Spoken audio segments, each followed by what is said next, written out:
میں یہ سنا رہا تھا کہ جب آدمی یہ طے کر لیتا ہے کہ ہمیں حلال ہی کھانا ہے تو کیا اس کا مزاج بنتا ہے۔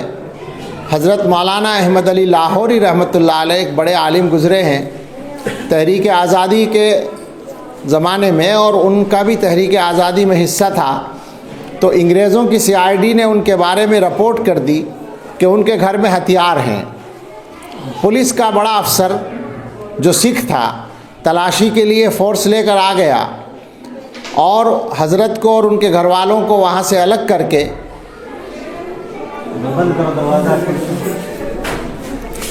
اس نے تلاشی لینا شروع کی۔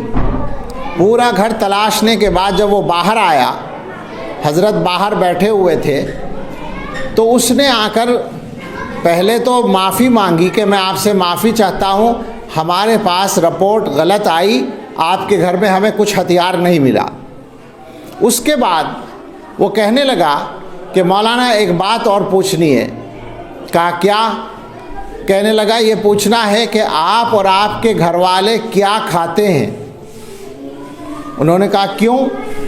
کہا اس لیے کہ میں آپ کے پورے گھر کی تلاشی لے کر آیا ہوں اور آپ کا کچن بھی میں نے دیکھا ہے۔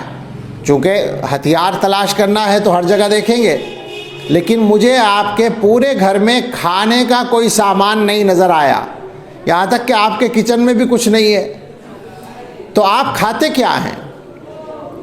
تو حضرت نے فرمایا کہ ہمارا اللہ کے ساتھ یہ معاملہ ہے کہ جس دن اللہ تعالیٰ دیتے ہیں ہم کھا لیتے ہیں، اور جس دن اللہ کی طرف سے کچھ نہیں آتا تو ہم صبر کر لیتے ہیں، اور ہمارے گھر والے اس میں ہمارا ساتھ دیتے ہیں۔ ذرا ہماری خواتین غور سے سنیں، وہ عالم کیا فرما رہے ہیں کہ ہمارے گھر میں جس دن اللہ کچھ بھیج دے تو ہم کھانا کھا لیتے ہیں، اور جس دن کچھ نہ بھیجیں اللہ تو ہم فاقہ کرتے ہیں، صبر کرتے ہیں، اور ہمارے گھر والے ہمارا ساتھ دیتے ہیں۔